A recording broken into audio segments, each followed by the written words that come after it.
She sobbed, "We've no home," into the frozen night, clutching her dying newborns, and an immortal king heard her from across the realm. But this wasn't a rescue story.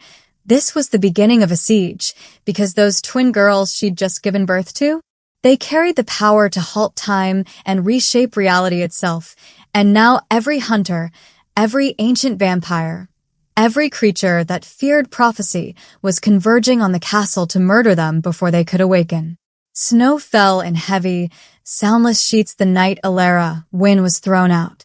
The wind cut through the deserted transit platform like broken glass, sharp, deliberate, unforgiving. Digital displays flickered overhead, their cold blue glow casting eerie shadows across the frosted benches and ice-slicked pavement. Modern architecture framed the station in steel and glass, but tonight it felt ancient, abandoned, a tomb dressed in city lights. On a metal bench beneath the stuttering transit schedule, a young woman sat collapsed against the armrest, her body curled protectively around two small bundles pressed to her chest. Her dress, pale, torn, stained dark with blood, clung to her like a shroud. A canvas bag lay toppled in the snow beside her boots. Her breath came in shallow, fading clouds. Her fingers, blue-tinged and trembling, clutched the scraps of fabric wrapped around her newborn daughters. She could feel their tiny bodies shivering. She could hear their thin, desperate cries. Her name was Alara Wynn. She had stopped thinking of it as hers the moment the village elders dragged her beyond the iron gates and slammed them shut behind her. Cursed. 2 girls. Born under the wrong moon. Hello, my beautiful family. Thank you for joining me today for a tale that will take you from the frozen depths of despair to the heights of supernatural power. We're diving into the world of Alara Wynn, a mother cast out into the snow with her newborn twins, only to be found by a vampire king who will change her destiny forever. If you love stories about fierce mothers, ancient prophecies, and the kind of magic that reshapes kingdoms, then you're in exactly the right place. Before we begin, do me a favor, click that subscribe button right now so you never miss another epic story like this one. And drop a comment telling me where in the world you're watching from. I love knowing my story family is spread across the globe. Trust me, you're going to want to stick around until the very end of this one, because what starts as a desperate plea in the darkness becomes a tale of absolute power. Now, let's begin with the night everything changed. The words still echoed in her skull, louder than the wind. They had torn her daughters from her arms, studied them with disgust and superstition, then shoved them back into her chest with enough force to steal her breath. The cruelty had stolen something deeper. Take your cursed brood and leave. You are dead to us.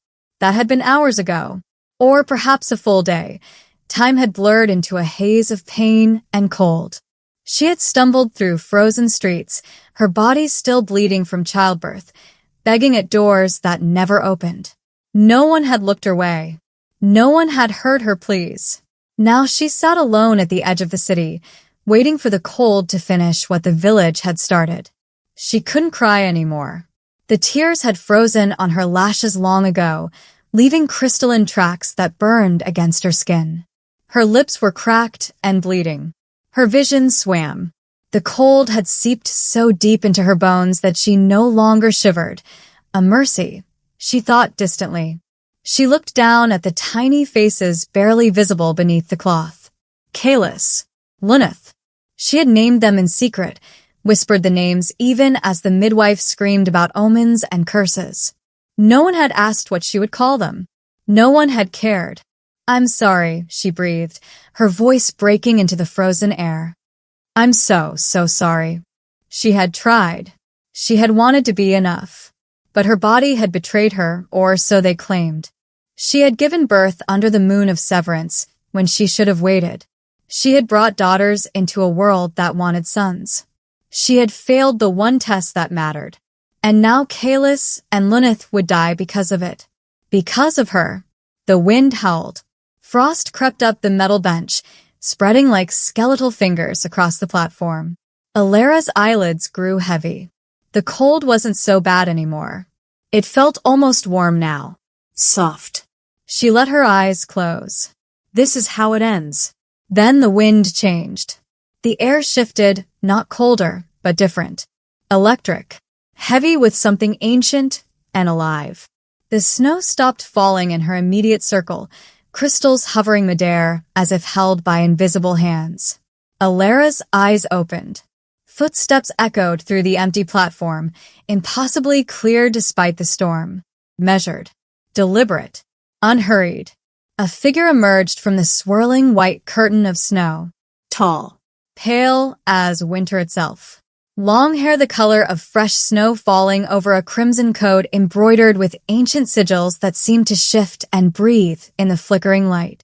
His coat billowed like wings despite the stillness of the air. His boots made no sound on the frozen ground. Then she saw his eyes. Red. Glowing softly in the storm like embers banked beneath ash. Not human. Not mortal. She should have been terrified. Should have screamed, pulled her daughters closer, begged for mercy. But something about the way he moved, careful, restrained, as if the very air bowed around him, stilled her panic. He stopped a few feet away, studying her with an expression she had not seen in years. Concern. For a long moment, neither of them spoke. The storm raged beyond their circle. But here, in this suspended pocket of winter, the world held its breath. Then he moved. He knelt. A king, because she could feel it in the way reality bent around him, in the weight of his presence, knelt in the snow before her.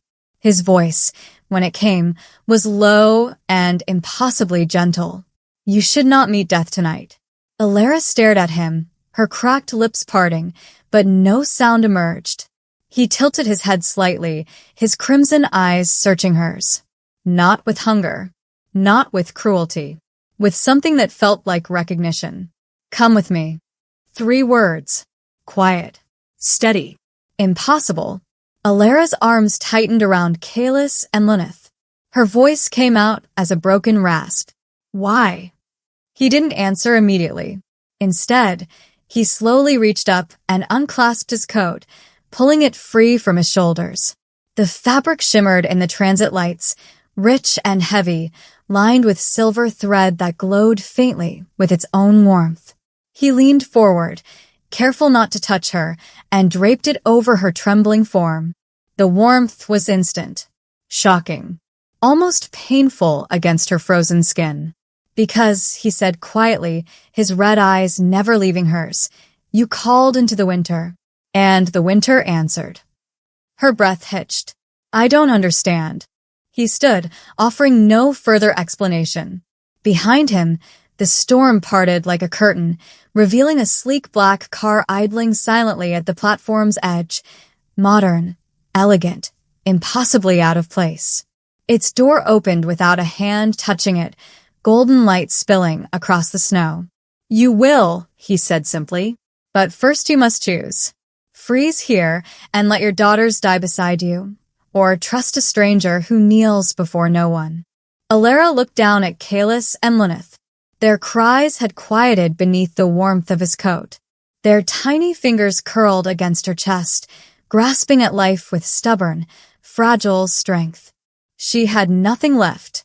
No home. No family. No hope. Only 2 daughters who deserved more than death on a frozen bench. Slowly, painfully, she rose to her feet.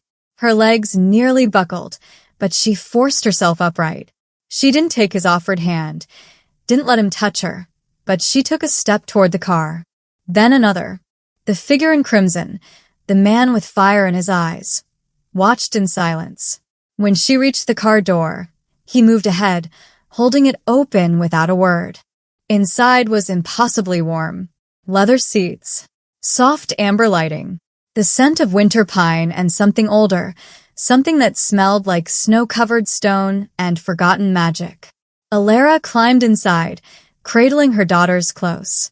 She sank into the seat, her body finally releasing the tension it had held for hours. The door closed softly. The man, the vampire king, though she didn't yet know his name, settled across from her, keeping a respectful distance. The car began to glide forward, soundless and smooth, as if the wheels never touched the frozen ground.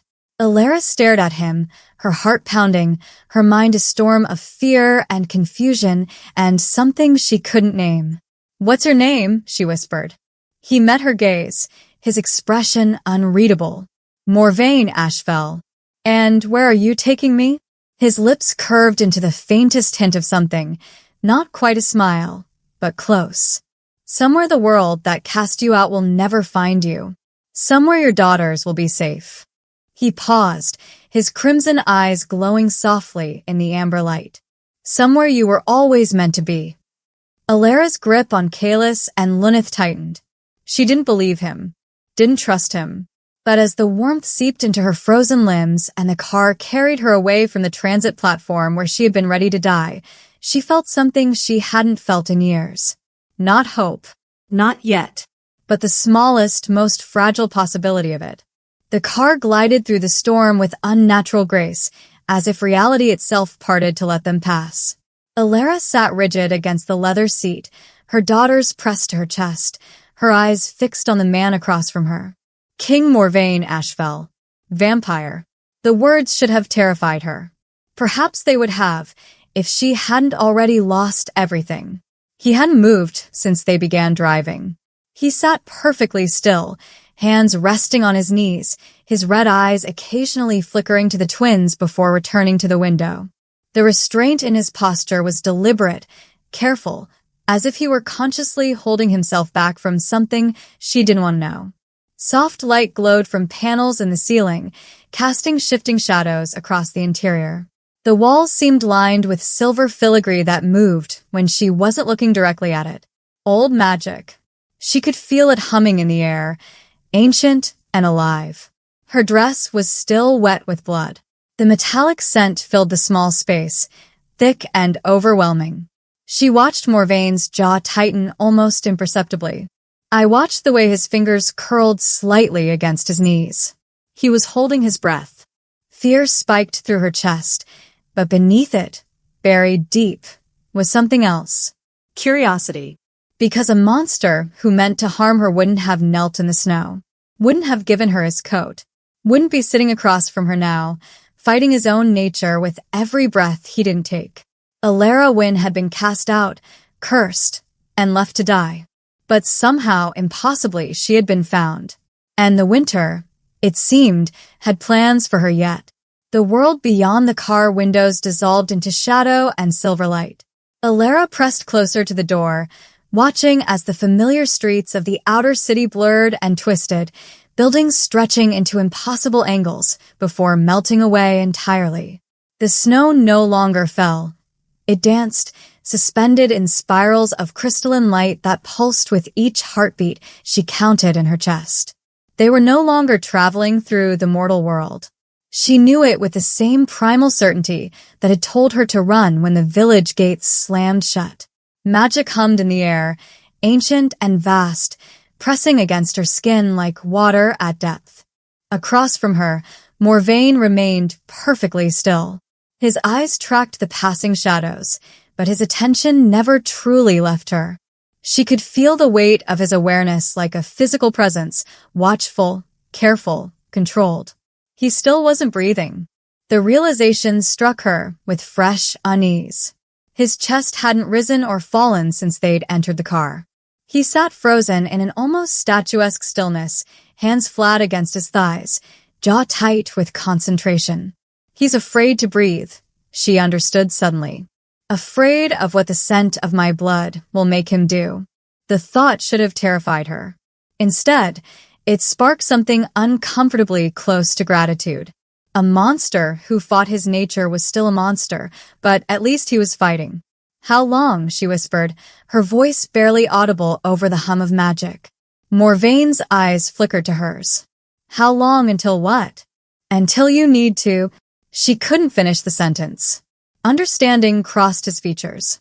He turned his gaze back to the window, and when he spoke, his voice was quieter than before. "I will not feed you, Alara Wynn. Not tonight. Not ever, unless you ask it of me." He paused, then added with deliberate honesty. But yes, the restraint is difficult. She should have felt vindicated. Instead, she felt something closer to respect. Kalis stirred against her chest, a soft whimper escaping her tiny throat. Instantly, Morvaine's eyes snapped shut, his hands curling into fists. "Forgive me," he said through gritted teeth. "Your daughter's warmth makes your blood sing louder."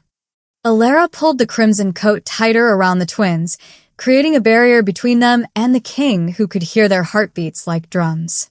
For several long moments, silence stretched between them, broken only by the whisper of magic and the twins' shallow breathing. Then the world solidified again. The car emerged from shadow into a landscape Alara had never imagined could exist. Towering evergreens heavy with silver-white snow lined a winding path carved through ancient stone. Above them, the sky shimmered with auroras that painted the darkness in shades of violet and ice blue. And ahead, rising from the frozen valley like a crown of obsidian and moonlight, Ashfell Keep. It was massive, beautiful, terrifying. Spires of dark stone pierced the sky, their peaks wreathed in clouds that seemed to bow around them. Windows glowed with warm golden light, thousands of them, creating constellations against the black facade.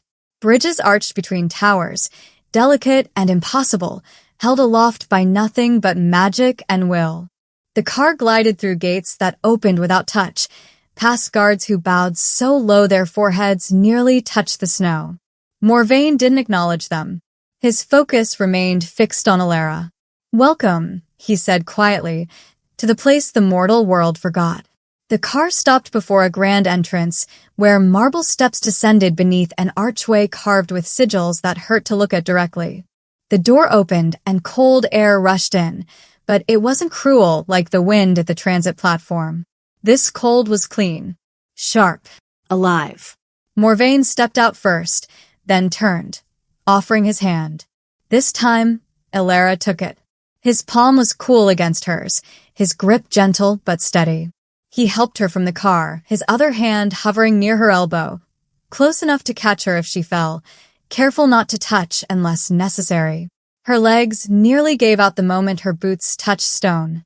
Pain lanced through her body, hot and immediate, reminding her that she'd given birth mere hours ago, that she'd walked miles through frozen streets, that she should be dead.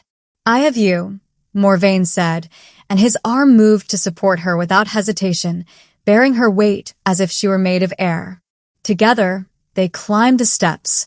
Alara cradled Kalis and Luneth with one arm, her other hand clutching Morvaine's coat to keep from collapsing entirely. The world tilted and spun. Her vision darkened at the edges. The doors opened before them, massive, ancient, carved with scenes of winter hunts and kneeling figures. Inside, warmth enveloped her like a physical embrace. Torches burned with silver flame along stone walls. Tapestries depicted battles and coronations. And everywhere, was the hum of old power. Figures emerged from shadowed doorways, vampires, she realized distantly, their eyes glowing softly in the firelight. They stared at her with expressions ranging from curiosity to suspicion to something that might have been recognition. Morvaine's voice cut through the silence like a blade. "Healers. Now." It wasn't loud. It didn't need to be. The command carried absolute authority, the kind that didn't expect to be questioned because it never had been. 3 figures moved immediately, robed in white and silver, their movements precise and deferential. One of them, an older woman with hair like starlight, approached with cautious reverence. "Your Majesty." "She needs immediate care," Morvaine interrupted, his tone brooking no discussion. "Private chambers. Warmth. Healing magic. Do not let anyone else enter." "And the children, my lord?" His eyes flickered to the bundles in Alara's arms, something unreadable crossing his features. Especially the children. Alara felt hands, gentle, professional, guiding her away from Morvaine. She wanted to protest, wanted to demand answers, but her body betrayed her. Her knees buckled. The world spun.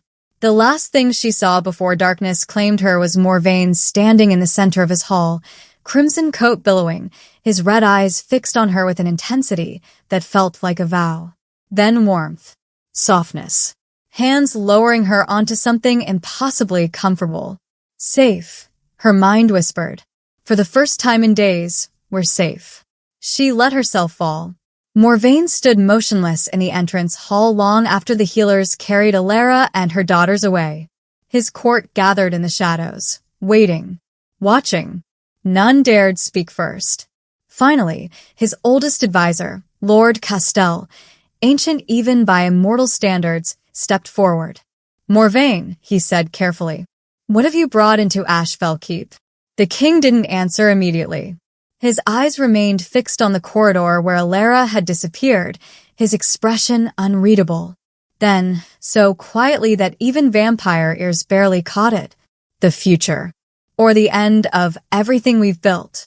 Before Castell could respond, a healer burst through the doorway, her face pale with shock. Your Majesty, she breathed. The infants, they're marked. The hall went silent. Morvain turned slowly, his red eyes blazing. Show me. Alara woke to warmth she didn't deserve. Soft blankets cocooned her body. A fire crackled somewhere nearby, its golden light dancing across stone walls lined with tapestries. The air smelled of cedar and medicinal herbs, clean and gentle. For one blissful moment, she forgot where she was. Then memory crashed back. The village gates, the frozen platform, red eyes in the storm. The vampire king. She bolted upright, ignoring the sharp pain that lanced through her abdomen. Her hands flew to her chest, searching. They're here. Alara's head snapped toward the voice. A woman stood beside an ornate cradle carved from dark wood, her hair silver white, her eyes kind but ancient. She wore robes of white and pale blue, marked with symbols that seemed to shift in the firelight. Your daughters are safe, the healer continued, her voice soothing. Sleeping. Federal warm. Alara stumbled from the bed, her legs weak but functional. She reached the cradle and looked down at Kalis and Luneth, swaddled in fabric softer than anything she'd ever touched. Their tiny chests rose and fell with peaceful breaths. Relief flooded through her so powerfully she nearly collapsed. How long? She whispered. 6 hours. You needed rest desperately. The healer hesitated, then added gently. You nearly died, child. Your body was shutting down when you arrived. Alara's hands trembled as she reached down to touch Luneth's soft cheek. Real. Alive. Safe. Why did he help us? The question escaped before she could stop it. The healer's expression grew complicated. Perhaps you should ask His Majesty yourself. He's been waiting. As if summoned, the door opened. Morvain entered, followed by 2 other figures, the starlight-haired healer from before, and an older male vampire whose presence carried weight and authority. They all stopped just inside the threshold, maintaining careful distance. Morvain's eyes found Alara first, then dropped to the cradle. Something flickered across his features. Relief, perhaps, or concern. You should sit, he said quietly. What we must discuss is significant. Dread pooled in Alara's stomach, but she lowered herself into the chair beside the cradle, her hand resting protectively on its edge. The starlight-haired healer stepped forward, her movements reverent. Lady Alara, when we examined your daughters, we discovered something extraordinary. She gestured toward the cradle. May I? Alara nodded stiffly. The healer gently pulled back Luneth's swaddling, exposing her tiny arm. In the firelight, Alara saw it, a mark she'd somehow missed in the chaos of birth and flight. A silver sigil, delicate as frost, traced across the infant's skin. It glowed faintly, pulsing like a heartbeat. A crescent intertwined with frost veins. The healer breathed. The mark of severance. I don't understand, Alara whispered. Morvain moved closer, though he remained standing. 2,000 years ago, there was a moon that rose only once in a mortal lifetime. We called it the Moon of Severance. It marked the boundary between life and death, growth and decay, mortal and immortal. His voice carried the weight of memory. Children born beneath it were different, powerful, dangerous. The older male vampire, Lord Castell, Morvain had called him, spoke for the first time. The moon vanished from the sky 16 centuries ago. Scholars believe the cycle had ended. The prophecy is forgotten. What prophecy? Alara's voice came out sharper than intended. Morvain's eyes met hers. That when the moon of severance returned, it would birth twins who carry the old magic in their blood. One child of stillness, one child of change. Together, they would have the power to reshape the balance between worlds. Alara's blood turned to ice. No. No, they're just babies. Look at them, the Starlight Healer urged gently, pulling back Kaelus's swaddling to reveal an identical mark. Both bear the sigil. But watch. She held her hand above Kaelus. The infant stirred, and suddenly the air around her seemed to stop. The fire's dance froze mid-flicker. Dust motes hung suspended. Even Alara's breath caught in her lungs, held by invisible force. Then it was released, and the world resumed. Stillness. Morvain said softly. The power to halt decay, pain, even time itself, for moments. The healer moved to Luneth. This time, when the infant shifted, the temperature in the room fluctuated wildly. Frost crept across the cradle's edge before melting into warm mist. The fire blazed brighter, then dimmer, then bright again. Change, Lord Castell observed. Transformation, renewal and ruin, bound in one tiny form. Horror clawed up Alara's throat. What will happen to them? That depends, Morvain said, his tone careful, on who controls them. The words hit like a physical blow. Alara surged to her feet, positioning herself between the vampires and the cradle. No one will control my daughters. No one will use them as weapons. I agree. The interruption was so unexpected that Alara stopped mid-breath. Morvain stepped forward, his red eyes blazing with conviction. I did not bring you here to exploit your children. I brought you here because the alternative was watching you die in the snow while your daughters froze beside you. His voice dropped, becoming something almost gentle. The moon of severance chose you as their mother. That means something. It means I was cast out unjustly, Alara shot back. It means I suffered. It means you survived. Morvain interrupted. Only a mother wronged can bear moonborn twins. Your pain was the catalyst. Your love is the anchor. He moved closer, close enough that she could see the ancient weight in his eyes. Without you, they will destroy themselves. And possibly everything else. The room fell silent except for the crackling fire and the soft breathing of sleeping infants. What do you want from me? Alara finally whispered. Time, Morvain said simply. Time for them to grow safely. Time for you to heal. Time for us to understand what their existence means. And in exchange, sanctuary, protection, a home. He paused. For as long as you choose to stay. Lord Castell cleared his throat pointedly. Your Majesty, the court will have questions, concerns. Bringing mortals into Ashfell Keep, especially mortals tied to ancient prophecy. The court, Morvain said, his tone hardening, will accept my judgment. Will they?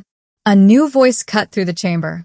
All heads turned toward the doorway where a tall vampire lord stood, his expression cold and calculating.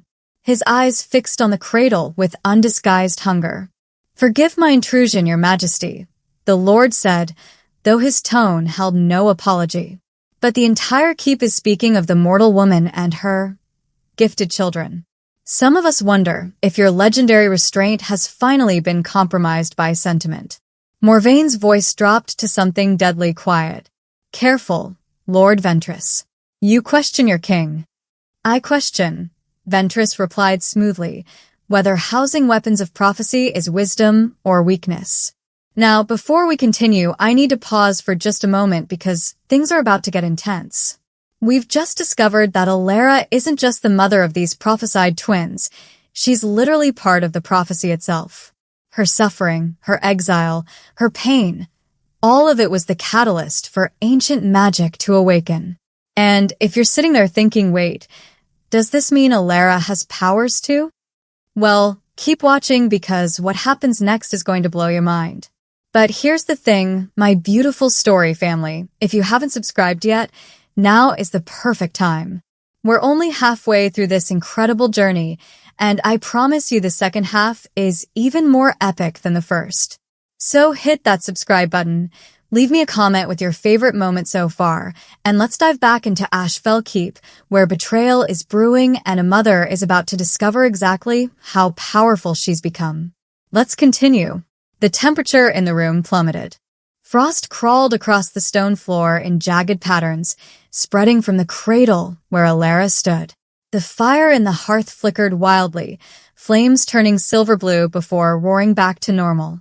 Everyone stared, not at the twins, but at Alara.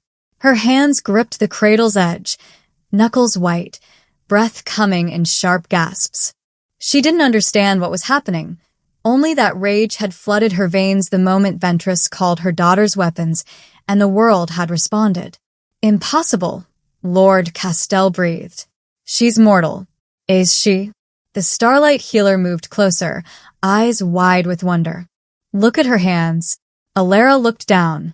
Silver light traced beneath her skin like veins of frost, pulsing in rhythm with her racing heart. As she watched, the glow faded, sinking back beneath flesh until only faint traces remained. Morvaine's expression shifted from controlled calm to something closer to fascination. How long has this been happening? I don't. Alara's voice shook. Never. This has never happened before. It wouldn't have, the healer said softly, approaching with cautious reverence. Not until the twins were born. Not until the blood rite is completed. Ventress backed toward the door, wariness replacing his earlier arrogance. Your Majesty, this changes everything. Leave us. Morvaine's command was absolute. All of you.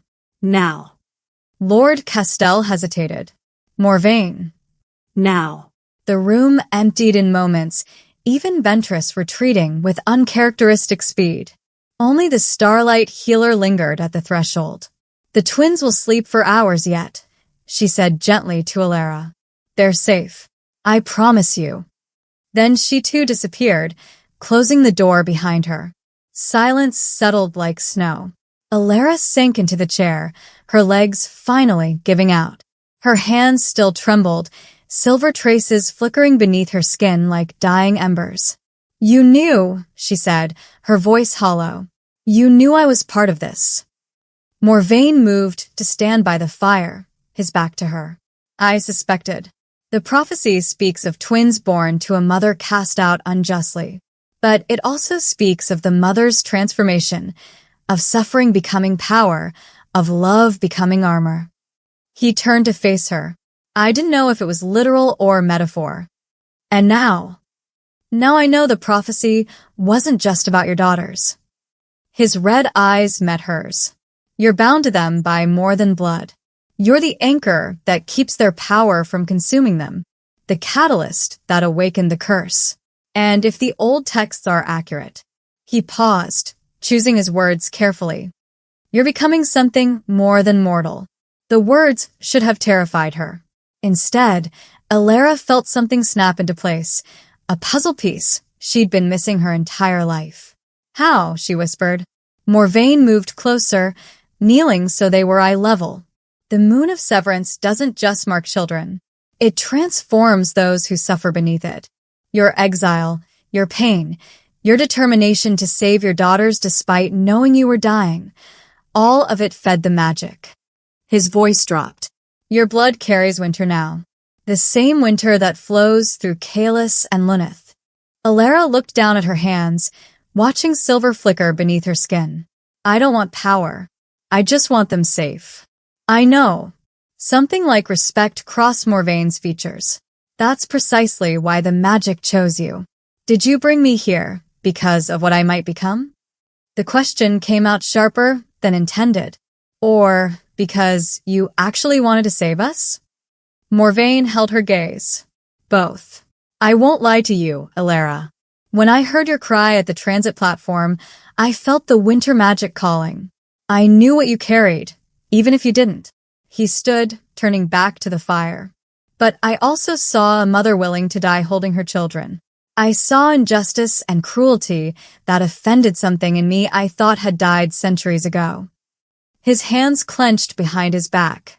I saved you because it was right. What you become is your choice, not mine. Is it? Elara rose, anger flooding back. You brought me to your castle. You surround me with vampires who see my daughters as prophecy and me as some kind of magical vessel. You tell me I'm transforming into something inhuman, but you offer no explanations, no control. You're right. The admission stopped her cold. Morvain turned to face her fully. You're absolutely right. I've made decisions for you, without asking. I've kept information from you because I thought you needed rest before facing hard truths. His expression hardened with self-reproach. I've treated you like someone who needs protecting when what you need is agency. Elara stared at him, surprised by his candor. So let me be clear, Morvain continued. You owe me nothing. You may leave whenever you choose. I'll provide safe passage to any destination you name. He moved closer, his voice dropping to something almost gentle. But if you stay as yourself, not as a guest, not as someone under my authority. You stay as a mother protecting her children, with every right to question me, challenge me, or tell me to go to hell if I overstep. And if your court objects? A dangerous smile touched his lips. Then they'll learn why I'm king. Elara studied him, this ancient creature who knelt before no one, yet had knelt for her twice now. This monster who fought his nature, who offered freedom instead of chains. I'll stay, she said finally, for now, until I understand what my daughters are, what I'm becoming, and what threats we face. She held his gaze. But on my terms. No more secrets. No more decisions made for me. Morvain inclined his head. Agreed. And if I decide to leave, then I help you leave. No questions asked. Something eased in Elara's chest. Not trust, not yet. But the beginning of it. A sharp knock interrupted them. Lord Castell entered without waiting for permission, his face grave. Your Majesty, we have a problem. What kind of problem? The mortal kind. Castell's expression darkened. Word has spread to the villages. They know a woman with cursed twins disappeared into the winter storm. They're calling it demonic abduction. He paused. Hunters have been hired, armed with relics and blessed silver. Morvain's jaw tightened.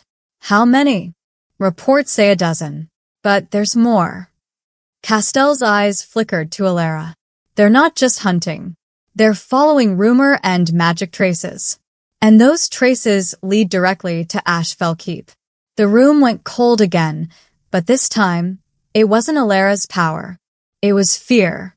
The war room of Ashfell Keep was carved from obsidian and ancient bone, its walls lined with maps that shifted and updated themselves with living magic. Elara stood at the edge of the gathering, Kalis and Luneth sleeping against her chest in a wrap the healers had provided, and watched immortals debate her fate. We should return them to the mortals, Lord Ventress declared, his voice carrying across the chamber. Let the hunters take what they came for. Why risk war for 3 humans? Because they're under my protection. Morvain's tone was ice. And I don't negotiate with those who threaten my domain. Your domain? Another lord, younger, ambitious, leaned forward. Or your fascination. Forgive me, Your Majesty, but some of us wonder if your judgment has been compromised. Murmurs rippled through the assembled vampires. Elara counted at least 20 of them, their eyes glowing softly in the dim light, their postures ranging from supportive to hostile. She recognized factions forming.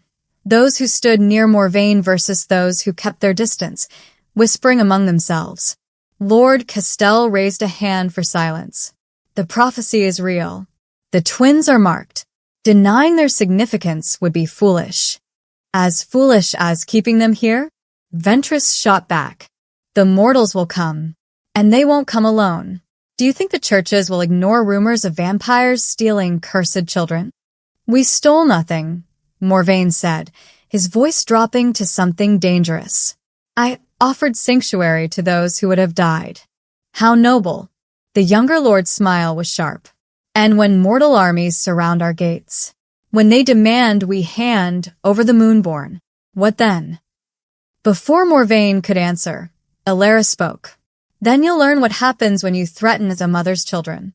Every head turned toward her. The room fell silent except for the soft breathing of the twins against her chest. Ventress laughed, a cold, mocking sound. The mortal speaks. Tell me, girl, what exactly will you do against an army? Bleed on them? The silver traces beneath Alara's skin flared, visible even through her dress. The temperature dropped.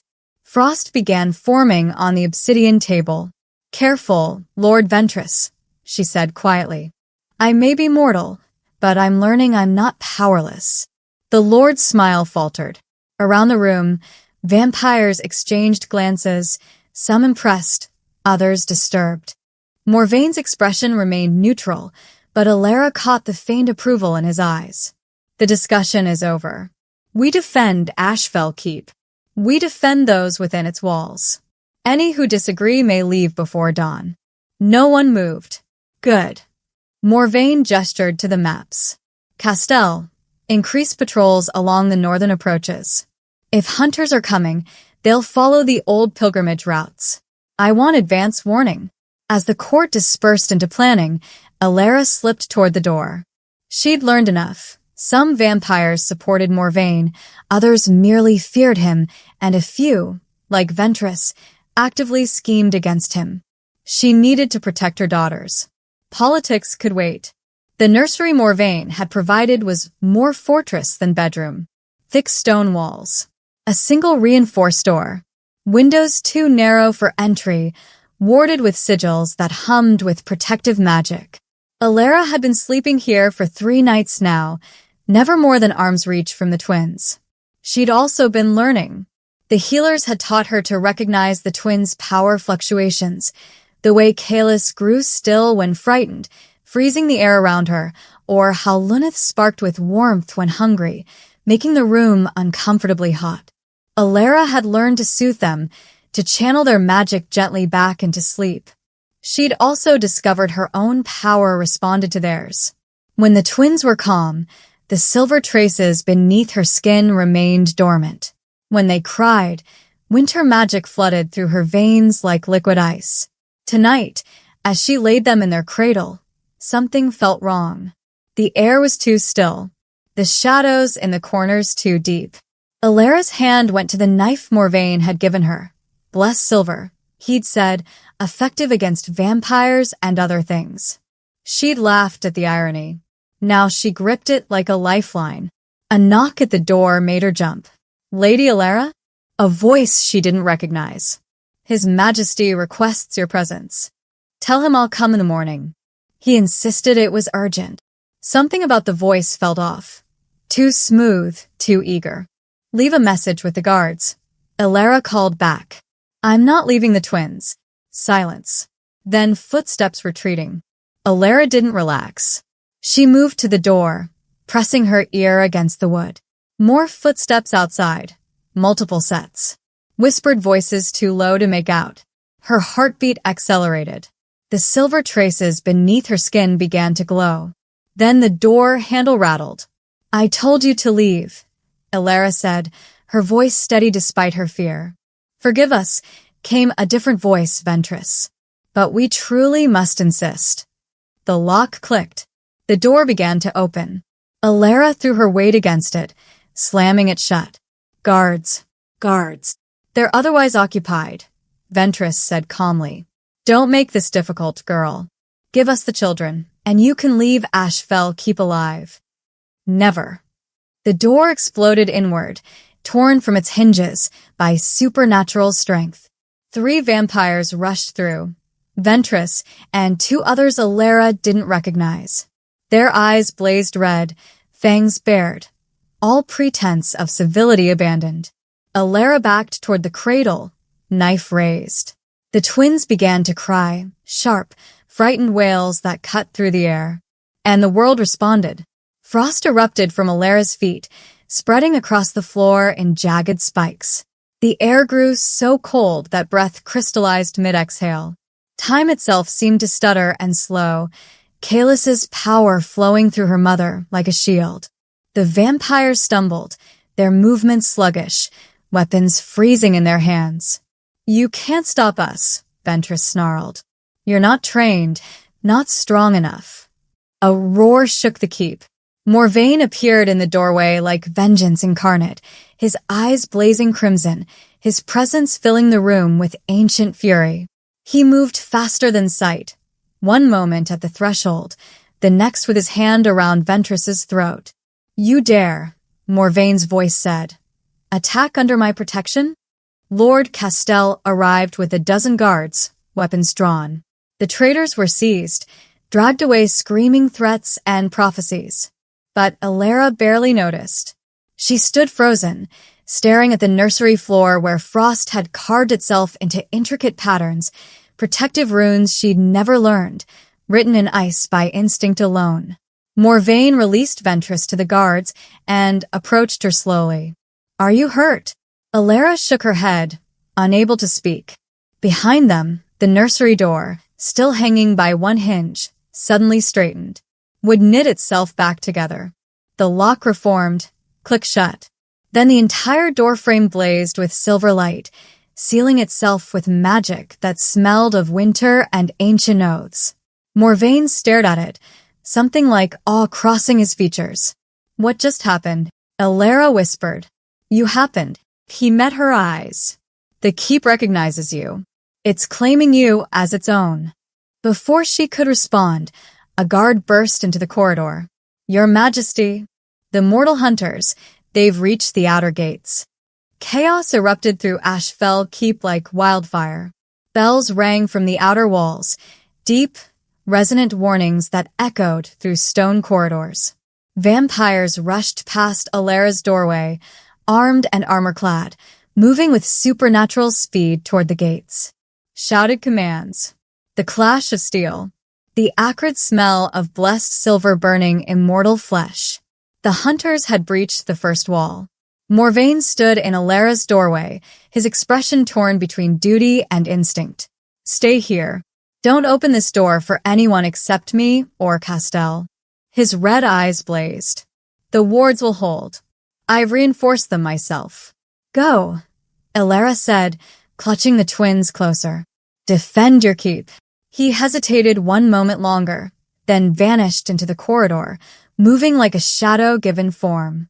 Alara locked the door behind him, checking the wards that still glowed silver along the frame. The magic hummed beneath her fingertips, responsive, protective, alive. The keep had claimed her, Morvain said. She hoped that meant it would keep her daughters safe. Kaelus and Luneth had finally quieted after the earlier attack, but now they stirred again, sensitive to the violence thrumming through the ancient walls.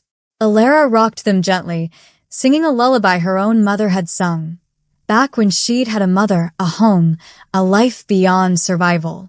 Minutes passed. Or hours.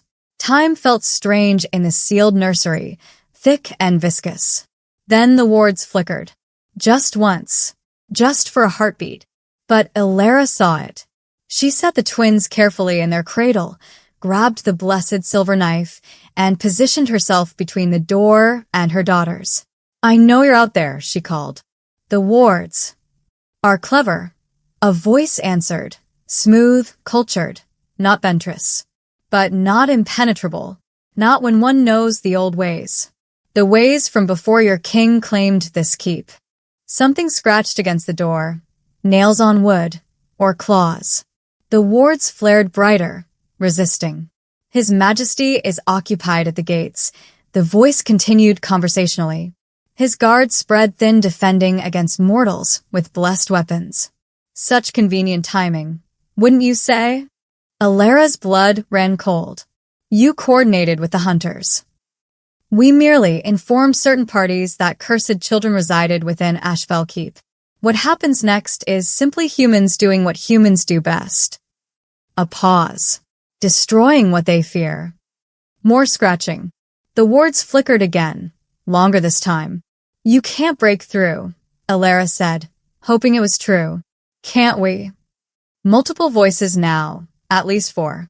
The keep may recognize you, little mortal, but we've lived in these halls for centuries. We know her secrets, her weaknesses. The ward shattered like glass. The door exploded inward for the second time that night, but this time there was no more vein to save her. 5 vampires poured through. Lords she recognized from the war room, their faces twisted with fanaticism and fear. The prophecy dies tonight. One snarled. The old order survives. Alara raised her knife, knowing it was useless. 5 against 1. Immortals against mortal. They'd tear through her in seconds. Behind her, the twins began to scream. And something inside Alara snapped. Not broke, transformed. The fear that had coiled in her chest since the village gates, since childbirth beneath a cursed moon, since every moment of suffering and injustice, it crystallized into something else entirely. Rage. Power. Purpose. No. The word wasn't shouted. It was commanded. Spoken with authority. Alara didn't know she possessed it. The temperature plummeted to impossible depths. Frost exploded from her body in waves, spreading across walls, ceiling, floor. The attacking vampires froze mid-step, not metaphorically, but literally. Ice climbed their legs, their torsos, encasing them in crystalline tombs. But Alara wasn't finished. She felt Kaelus's power flowing through her left hand, stillness, the cessation of all motion, the space between heartbeats stretched into eternity. Time itself stuttered. The vampires' movements slowed to glacial crawls, their expressions locked in shock. Then Luneth's power surged through her right hand, change, transformation, the violent shift from one state to another. The ice didn't just hold the attackers, it changed them, crystallizing their blood, freezing their immortal flesh from the inside out. The vampires screamed, high, terrible sounds that cut off abruptly as ice sealed their mouths. Alara stood in the center of the devastation, silver light blazing beneath her skin like veins of lightning. Her eyes, when she caught her reflection in a frozen surface, glowed with the same ethereal light that marked her daughters. The twins had gone silent. Not from fear, but from something like recognition. One vampire, the one who'd spoken through the door, broke free through sheer age and power.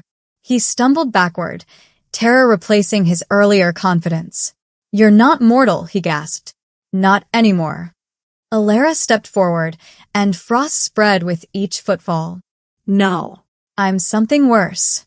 Her voice echoed strangely, layered with harmonics that weren't quite human. "I'm a mother you tried to murder." The vampire fled. Alara let him go. Let him carry the message back to any who still conspired. Let him tell them what happened when you threatened the Moonborn and their mother. She turned back to the nursery, where 4 vampires remained frozen in ice, their eyes wide and aware, trapped in their crystalline prisons. With a thought, just a thought, she sealed the ice further, ensuring they wouldn't break free for hours yet. Then her legs gave out.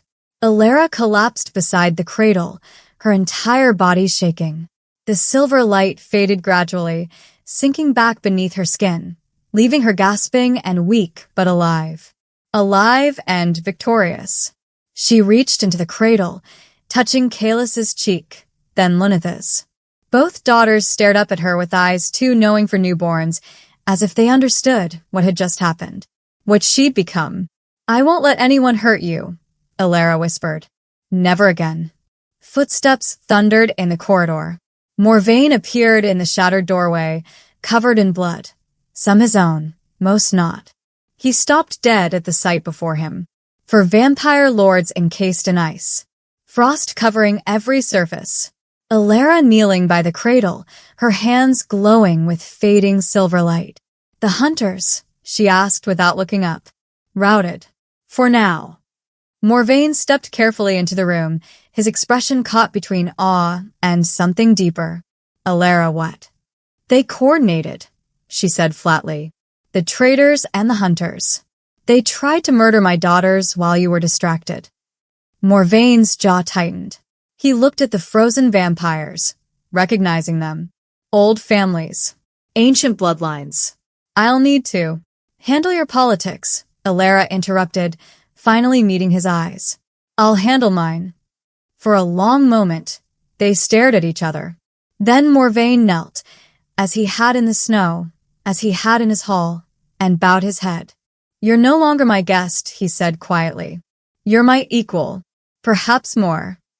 Before Alara could respond, Lord Castell rushed into the room, his face ashen. Your Majesty, the sky. They followed him to the narrow window. Beyond the glass, impossible and terrifying, the full moon hung low on the horizon. But it wasn't the normal moon. It was silver, massive, split down the center by a line of shadow like a scar. The moon of Severance.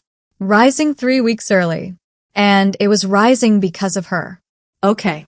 Can we just talk about what just happened? Alara just single-handedly defeated 5 vampire lords using powers she didn't even know she had. She froze them in ice. Time literally stopped. And now, the moon of Severance is rising 3 weeks early, which means the prophecy is accelerating and all hell is about to break loose. If you're as hooked on this story as I am, do yourself a favor and make sure you're subscribed because we're entering the final act and it's going to be absolutely explosive. I want to hear from you in the comments. Are you Team Alara? Team Morvain? Or are you just here to watch kingdoms burn and prophecies unfold? Drop your thoughts below. And stay with me because what's coming next is the moment everything we've been building toward comes crashing together in the most spectacular way. The siege is about to begin and trust me, you do not want to miss this. Let's continue. The moon of Severance hung in the sky like a wound, and the world responded with violence.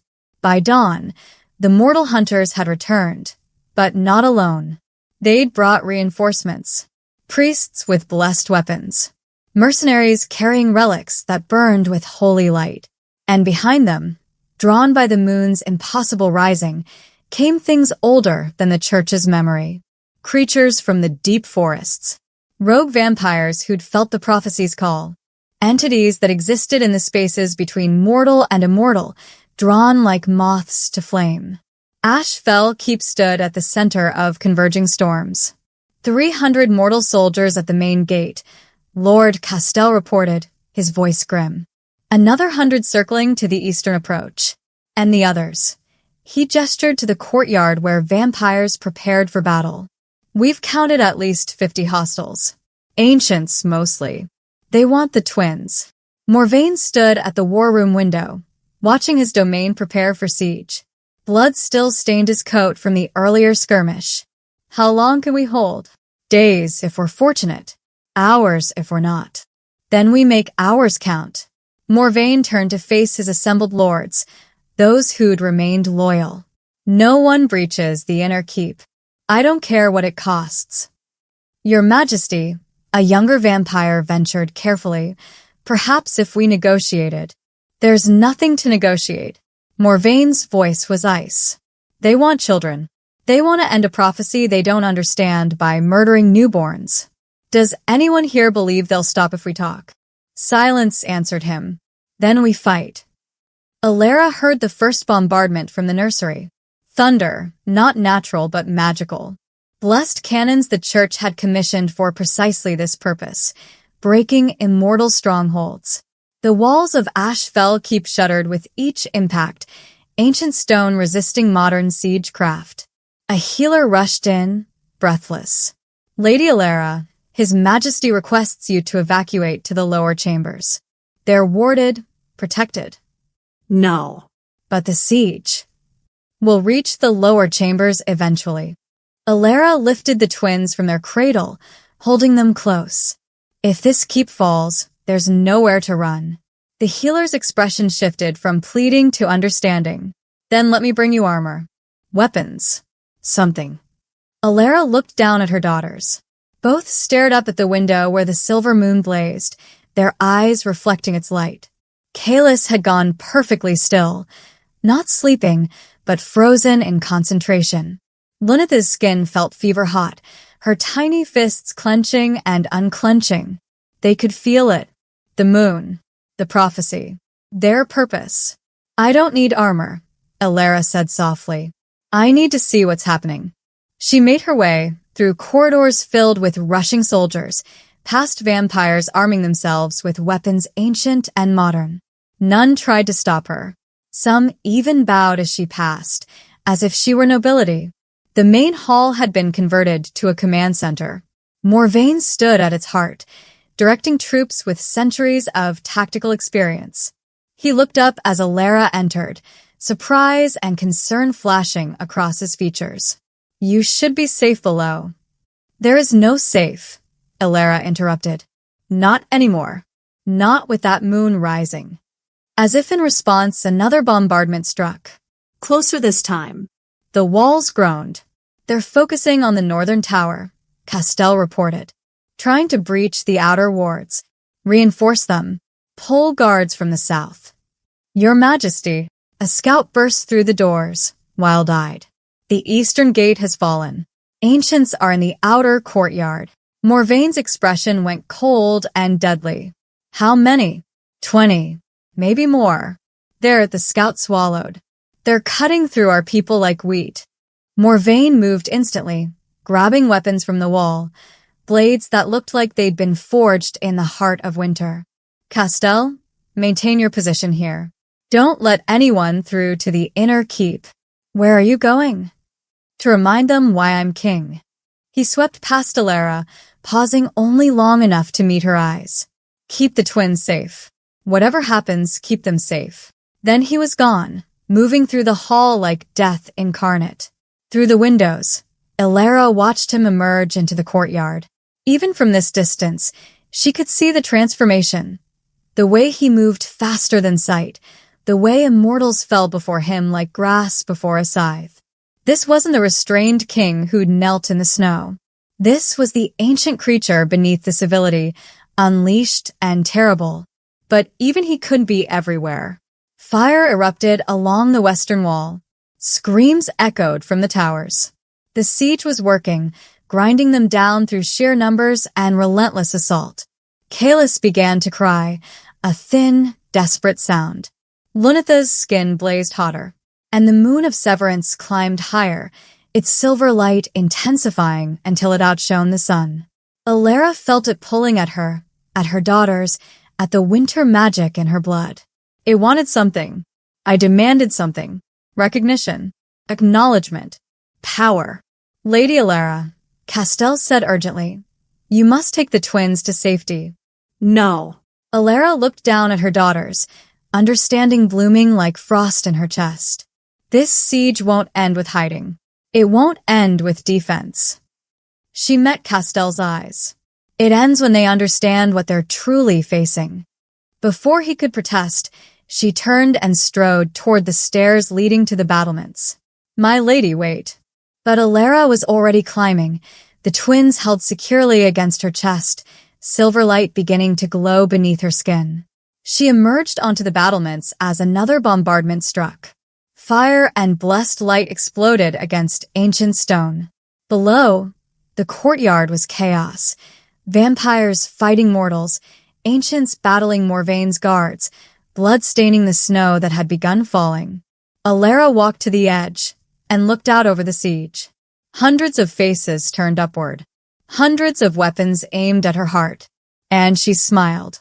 The battlefield fell silent as every eye turned upward. Alara stood on the battlements of Ashfell Keep, her daughters held against her chest, the moon of Severance blazing behind her like a crown. Silver light poured from her skin in waves, no longer subtle, no longer hidden. It traced patterns across her arms, her face, her very bones, as if she were being rewritten by the winter itself. Below, a priest raised his blessed weapon. The cursed woman. Kill her before. No. The word wasn't shouted. It was spoken, but it carried across the entire battlefield with the weight of absolute authority, the kind of command that bent reality to its will. The priest's weapon fell from nerveless fingers. Alara looked down at the assembled forces, mortals and immortals, hunters and ancient enemies, all united in their desire to destroy what they feared. "You came for my daughters," she said, her voice resonating with harmonics that weren't quite human. "You came to end a prophecy you don't understand. To murder children because their existence frightens you." Another bombardment was being prepared. She could see the blessed cannon aimed at her position. The mortals loaded it with desperate speed. "Fire if you wish," Alara continued calmly. "But know this." She raised one hand, still holding Luneth. The twins had gone silent, their eyes fixed on the moon above. Power flowed between mother and daughters like water finding its level. "No one crosses my threshold." The moon of severance blazed. Not gradually, not gently. It erupted with silver light so intense that mortals shielded their eyes and vampires fell to their knees. The light poured down like liquid starfire, not burning but transforming, touching everyone on the battlefield. And through Alara, through Kalis and Luneth, the curse reshaped itself. Time stuttered and froze. Kalis's power, magnified 1,000-fold, brought the world to a halt. Weapons hung suspended mid-swing. Arrows stopped in mid-flight. Even hearts ceased beating for one impossible moment. Then Luneth's power surged. Change, transformation, the fundamental shift from one state to another. The frozen moment crystallized. Frost exploded outward from Ashfell Keep in a perfect circle, spreading across the courtyard, the outer walls, the fields beyond. It didn't harm, it marked. Drew a boundary in ice and silver light that blazed against the snow-covered ground. And as the frost spread, it carried a vow. Alara felt the words forming in her throat, ancient and terrible, older than Morvaine's kingdom, older than the mortal's church. Words the moon of severance had been waiting centuries to speak through someone worthy. By winter's claim and mother's right, by blood unjustly spilled and children marked by prophecy, I bind this ground. None who threaten what I protect may cross this threshold. None who seek to harm the moonborn may approach this keep.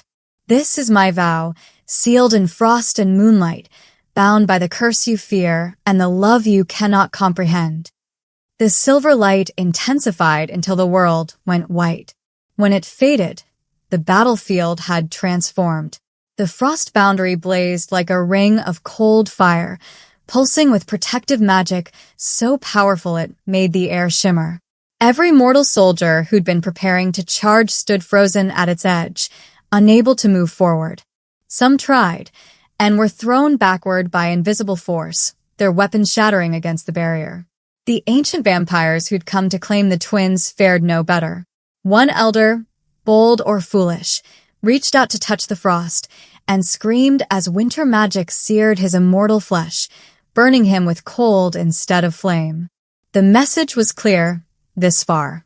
No further. Alara lowered her hand slowly. The silver light in her veins dimmed, but didn't vanish. She looked down at Kalis and Luneth, both sleeping peacefully now, as if they'd simply expended a great effort and now needed rest. In the courtyard below, Morvaine stood amidst the carnage of his earlier battle, covered in blood and ash, staring up at her with an expression between awe and reverence. Then, slowly, he knelt, not in defeat, not in submission, in recognition. One by one, the vampires of Ashfell Keep followed their king's example. Guards. Lords. Even Lord Castell, ancient and proud, went to one knee. The mortal forces watched in confusion and growing terror as an entire court of immortals bowed to a woman holding two infants. Alara descended the stairs, her legs steady despite the power that had just flowed through her. The crowd in the courtyard parted as she walked toward Morvaine, her daughters sleeping peacefully against her chest. She stopped before the kneeling king. "Stand," she said softly. Morvaine rose, his red eyes meeting hers. "You've done what I could not," he said quietly. You've made Ashfell Keep truly impregnable. I've made it mine. The words came out before Alara could stop them, but she didn't take them back. Because they were true. The keep had claimed her. The prophecy had chosen her. The winter had marked her. And now, standing in a courtyard surrounded by enemies who could no longer reach her, holding daughters who'd just helped her reshape reality itself, Alara Wynn understood something fundamental. She was no longer a refugee seeking shelter. She was the storm itself. Beyond the frost boundary, a mortal commander finally found his voice. This is witchcraft. Demon magic. We'll return with. Return if you wish, Alara called out, her voice carrying across the battlefield. Bring armies. Bring churches. Bring whatever power you think will break my vow. She smiled, cold, certain, terrifying. You'll find it's not enough. The mortal forces withdrew before nightfall. Alara watched from the battlements as they retreated beyond the frost boundary, their blessed weapons and holy relics useless against the vow she'd forged. Some left reluctantly, casting fearful glances backward. Others fled in terror, spreading tales of the cursed woman who commanded winter itself. Let them run, Alara thought. Let them carry the warning to anyone foolish enough to try again. The ancient vampires who'd come seeking the Moonborn were slower to leave. They lingered at the boundary's edge, testing its limits, searching for weaknesses. One elder, centuries old, his power tangible even from this distance, stared up at Alara with something between respect and hunger. This isn't over, he called across the divide. The prophecy will unfold whether you will it or not. Then let it unfold here, Alara replied calmly, where my daughters are safe. The elder smiled, a cold, knowing expression. Safety is an illusion, child of winter. But sovereignty. He inclined his head in a gesture that might have been a bow. That you've earned. Then he too vanished into the darkness, and the siege was truly over. The great hall of Ashfell Keep had been hastily prepared for what Morvain called a court assembly. Alara suspected it was something more formal, a reckoning of what had happened, what she'd become, what it meant for the kingdom that had sheltered her. She stood before the assembled vampires with Kalis and Luneth sleeping in her arms, wrapped in silk that shimmered with protective wards. The silver traces beneath her skin had faded to a soft glow, present but no longer overwhelming. She felt different, stronger, more certain, as if something fundamental had settled into place. Morvain stood at the center of the hall, his crimson coat cleaned and repaired, his bearing regal once more. But when he looked at Alara, there was no superiority in his gaze. Only acknowledgement. 3 nights ago, he began, his voice carrying through the silent hall, I brought a mortal woman and her children into Ashfell Keep. Some of you questioned this decision. Some actively opposed it. His eyes found Lord Castell, who inclined his head gravely. Tonight, we gather to address what that decision has wrought. Murmurs rippled through the assembled vampires. Morvain continued. The moon of severance has risen. The prophecy is real. And the woman you see before you has claimed this keep as her own through right of winter magic and maternal protection. He turned to face Alara fully. The question now is, what happens next? Alara met his gaze steadily. They discussed this privately, but the court needed to hear it spoken aloud. I needed to understand the new order. I'm not asking for permission to stay, Alara said, her voice clear and unwavering. They keep choosing me. The winter claimed me. I've forged a vow that protects this domain as surely as any army. She shifted Kalis gently. But I'm also not demanding submission or worship. I'm a mother who will destroy anyone who threatens her children. Nothing more. Nothing less. And nothing less, Morvain said quietly, is precisely enough. He descended from the dais and approached her, not as a king to a subject, but as an equal to an equal.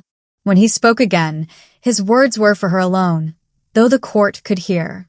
I offered you sanctuary when you had nothing. Now you've become something I didn't anticipate, a force that reshapes reality itself. His expression softened. I cannot offer you shelter anymore, Alara Wynn. You don't need it. But I can offer partnership. A place not beneath my authority, but beside it. Alara's breath caught. What are you saying? That Ashfell Keep has 2 guardians now. 2 rulers, if you'll accept the title. His lips curved slightly. Though I suspect you'll find being queen of vampires somewhat tedious compared to being mother of the Moonborn. Despite everything, the siege, the magic, the transformation, Alara almost laughed. I have no interest in ruling vampires. Then rule yourself. Rule your daughters. Rule the winter that answers your call. Morvaine's expression grew serious. But stay. Not because you must. Because you choose to. Because this place, he gestured to the hall, the keep, the kingdom beyond, is worthy of your protection as much as you've proven worthy of it. Alara looked around the hall, at vampires who'd once whispered about her mortality, now watching with respect, at Lord Castell, who bowed his head in acknowledgement, at the walls that hummed with her magic, recognizing her as their own. She thought of the transit platform where she'd collapsed, certain she would die. Of Morvaine kneeling in the snow, offering impossible hope. Of every moment since, the fear, the growth, the awakening. When I was cast out, she said softly, I sobbed into the darkness that we had no home. Morvaine nodded. I remember. You answered that call. You offered sanctuary. She met his eyes. But sanctuary isn't home. Shelter doesn't belong. For a moment, she saw uncertainty flash across his ancient features. Then Alara smiled. This. She gestured to the hall, to Kalis and Luneth, to the silver traces still glowing faintly beneath her skin. This is home. Not because you gave it to me, but because I claimed it. Because I bled for it. Because I bound it with magic and will and a mother's love. She stepped forward, closing the distance between them.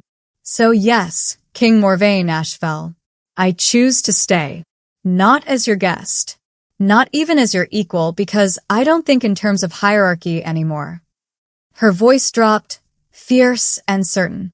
I stay as myself. As the mother of the Moonborn. As the woman who holds winter in her veins and frost at her command. As someone who will defend this keep and everyone in it, because it's mine now, just as much as it's yours. The hall erupted in a sound between a gasp and a cheer. Morvaine's expression transformed into something radiant. He dropped to one knee, not in submission but in partnership, and took her free hand in his. Then welcome home, Alara Wynn, he said quietly. Welcome to the throne you forged in snow.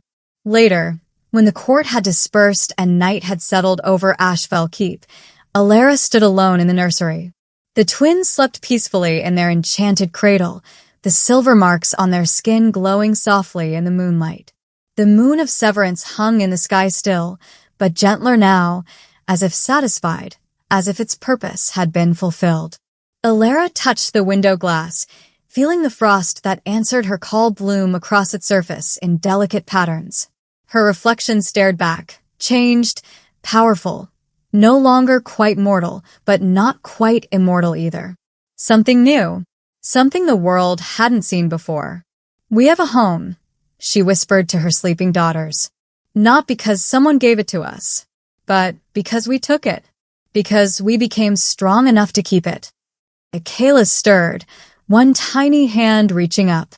Alara took it gently, marveling at the power contained in such small fingers.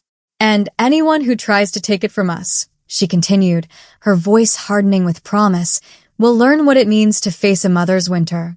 Outside, snow began to fall, gentle, beautiful, eternal.